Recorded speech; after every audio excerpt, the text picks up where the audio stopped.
This should be illegal. What I just witnessed on my television screen should be illegal. And no, it's not because the Raptors are horrible, they're trash, they're mid, whatever the heck you want to call this team. In fact, the Raptors came out and they gave some fight, at least in the second half of this one, the fourth quarter.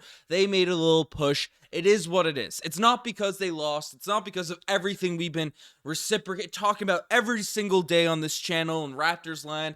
You know, whether or not we make moves, whether or not Masai Ujiri sees wins like this and is going to say, hey, let's give the Spurs a first-round pick and improve this roster by bringing in Doug McDermott. No, I'm not saying it because of that. I'm saying it because the Raptors made a change this week. They crushed the Washington Wizards. And the Wizards, again, we're not getting baited by it. We're not reading into that too much. But we beat a team by 30. After what a horrific season this has been so far. The last time we played the Wizards when we were sort of running it with the old lineup, we barely scraped by a W. We get a 30-point win. Things start to feel a little bit good. All right?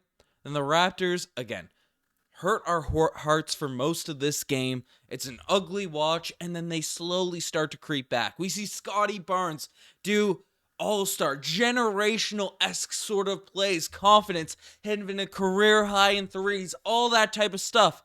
And you say, okay, you think back to that Wizards game and the hype starts to, logically, you shouldn't be feeling it. It shouldn't be happening. It shouldn't be entering your brain that maybe the Toronto Raptors, even with a Celtics team that doesn't have their front court. We played half a Celtics team tonight. Even though they're still a good roster, this would still be a ridiculous win for the Toronto Raptors, even with all those things, those asterisks around them. But the hype, the excitement, the little fire I have in my heart for this Raptors team just starts to come back. And you think, hey, maybe this lineup change worked. Maybe the Raptors have found something with McDaniels, getting some run off the bench, getting some opportunities, hitting some threes, getting subbed into the end of this game. The rotation changes. Maybe this could unlock the Toronto Raptors. Not to win a chip, not to make a deep playoff run or anything this year, but to look like a basketball team we can cheer for, we can get excited about, we can get pumped up watching our TV screens, reacting in these videos, live watch alongs with Marcel. We can get pumped about this team again. And, Scotty's hitting ridiculous plays. McDaniel's getting that close clutch shots. Schroeder's making some drives. It's all feeling good. Things are starting to come together. The Toronto Raptors, despite all the turmoil they deal with, they always figure it out. At least they have over the past decade. And maybe tonight's the turning point. Maybe I'm getting a little bit too hyped. But then a guy cosplaying as Michael Jordan with the shaved head. I know Celtics Digest is out there calling Derek White an all-star, and this guy was trash at the start of this game. He was missing everything. He was getting locked up. He was getting clamped. The Raptors are playing legitimate defense. Things were looking good.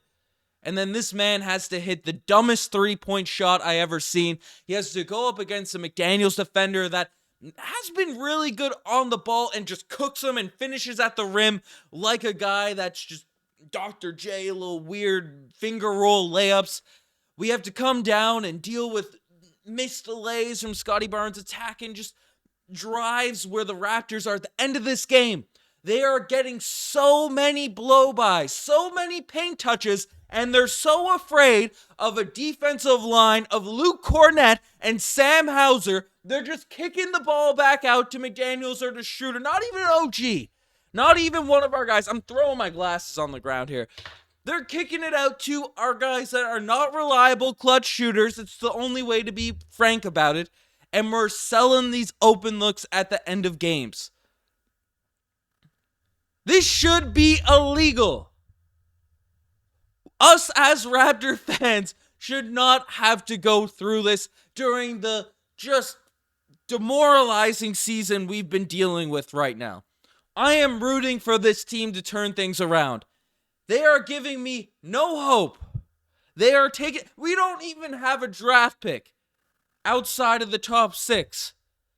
That Jakob Poeltl trade last season incentivized the tank fans to root for this team to lose. But you know what? We watch a game like this, and we say, they rope us back in. And then at the end of it, the refs have the audacity, after the game's over, after everything's sort of gone on and things along those lines, they have the audacity to come out here and say, here, let's tease them a little bit more. Let's dangle that carrot over their head a little bit more once again and say, hey, Pascal, take a couple free throws. Right? The Celtics are already teasing us at the start of the game saying, we don't even need any of our big men to play against you guys. Neemias Queta and Luke Cornett, they can lock it down for us. They can hold it down for this Boston Celtics team. You know, they're teasing us there. And then the refs, Adam Silver's calling in on the phones saying, hey, no way they win this. Let's tease Raptor fans a little bit more. You know, I leave the TV because the game's over. And, you know, come downstairs ready to get this little pod rocking.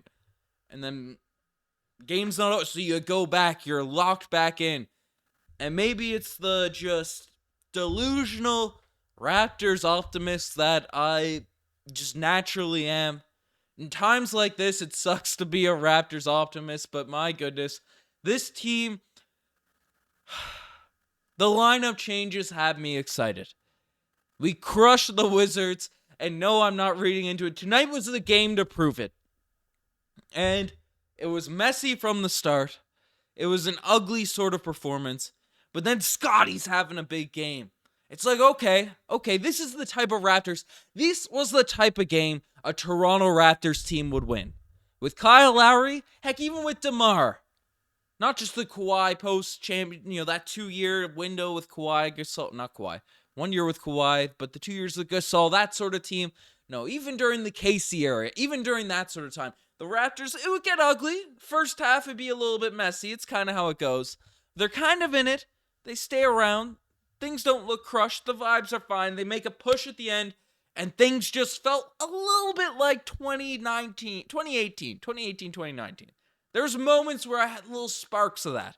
And maybe I'm delusional. I am delusional tonight. I'll be open about it. I am delusional watching this game right now.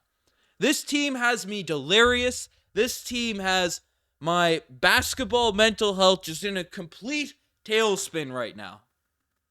And it should be illegal what the Toronto Raptors are doing. What the NBA is doing. Whoever the heck is involved with this Toronto Raptors team right now, it should be illegal whatever they're doing to fans. That's my only real way to put it. You want analysis on this game? Go watch it somewhere else. Scotty was awesome. The box score, I didn't even bring it up this game. I dislike Derek White. How are you like 1 for 12 this entire game and then turn into Michael Jordan down the stretch? How do you do that? How do the Celtics have a team with Drew Holiday, who is an all-star, the best on-ball defender at the guard position in the NBA? How did they add him to Jaylen Brown, to Jason Tatum, they got Chris? They traded away Marcus Smart, who isn't even playing this season. They traded Robert Williams, who isn't even playing this season. They traded these guys for Porzingis and Drew Holiday. So they have Al Horford off the bench, who they resurrected. They're deep at, they randomly get a 3-point. The Raptors have been desperately trying to get a 3-point shooter that makes shots my entire life. Since I was born in 99.